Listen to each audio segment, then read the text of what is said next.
जय हिंद मेरे प्यारे साथियों, एक बार फिर से स्वागत है आप सभी का आपके अपने ऑनलाइन स्टडी प्लेटफॉर्म समग्र जीएस स्टडी पर। आज आपके बीच आया हूं, जैसा कि आपने थंबनेल देखा होगा। आज आपके बीच एक ख़ास विषय पर चर्चा करने के लिए आया हूं। चूँकि मेरा आज मन बहुत व्यथित है, क्योंकि ये जो कार्यशैली है आयोग की, इससे काफ़ी चिंतित हूँ मैं आप लोगों के भविष्य को लेकर। क्योंकि आयोग जो है वो खिलवाड़ कर रहा है, एक प्रकार से कहा जाए तो। एक नया नोटिस आया है।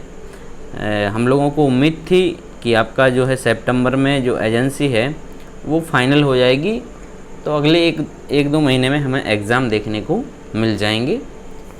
लेकिन अब क्या ही कहा जाए, किस्मत ही अपनी ख़राब है ना। चलिए देखते हैं क्या नोटिस आई है, पढ़ते हैं उसके लिए। और ये जो नोटिस है ये अपने लिए बेहद दुखद है। ये खबर अपने लिए बिल्कुल भी पॉजिटिव नहीं है, फिर भी आप लोगों को बता दूं। और आगे क्या स्टेप लेना चाहिए हमें, इसके बारे में भी हम लोग थोड़ी चर्चा करेंगे, है ना। तो चलिए देखते हैं। ये जो आपके आयोग हैं ना, UPSSC आयोग, ये भाई साहब समझ नहीं आता इनका क्या ये खिलवाड़ कर रहे हैं बच्चों के भविष्य के साथ। अब इनका एक नया नोटिस आया है, चलिए देखते हैं इसको। ये आ गया आपका जो एग्ज़ाम एजेंसी का चयन होना था, ये देखिए, पढ़िए भाई क्या है इनका। उत्तर प्रदेश अधीनस्थ सेवा चयन आयोग द्वारा OMR आधारित यानी ऑफलाइन ढंग से परीक्षा के संचालन से संबंधित कार्यकलाप हेतु ई निविदा टेंडर ID दिस के अंतर्गत निविदा का तकनीकी मूल्यांकन किया गया, जिसमें समस्त निविदादाता अनर्ह पाए गए हैं। अतः उक्त के दृष्टिगत आयोग के निर्णय के क्रम में ई निविदा टेंडर निरस्त की जाती है। तो जो ई निविदा निकली थी, ई टेंडर निकला था, अब वो आपका इसका आयोग ने इसको निरस्त कर दिया है। क्योंकि इनके द्वारा कहा गया है कि जितने भी निविदादाता थे, जितने भी टेंडर डालने वाले लोग थे, वो कोई इसके लिए एलिजिबल ही नहीं पाए गए हैं, है ना, एलिजिबल ही नहीं है। तो इस वजह से इस टेंडर को आयोग के द्वारा निरस्त कर दिया गया है। तो ये काफ़ी बेहद हमारे लिए दुखद खबर है।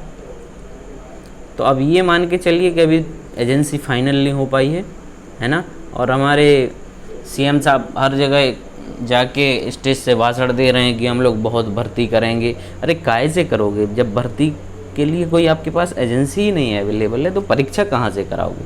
केवल कह देने भर से क्या हो जाता है। हम बच्चे भी सब लोग समझ रहे हैं कि इलेक्शन जो आ रहा है, तो उसके लिए हवा बनाने के लिए सब बातें हो रही हैं। क्यों खिलवाड़ हो रहा है बच्चों के भविष्य के साथ, समझ नहीं आता यार। कुछ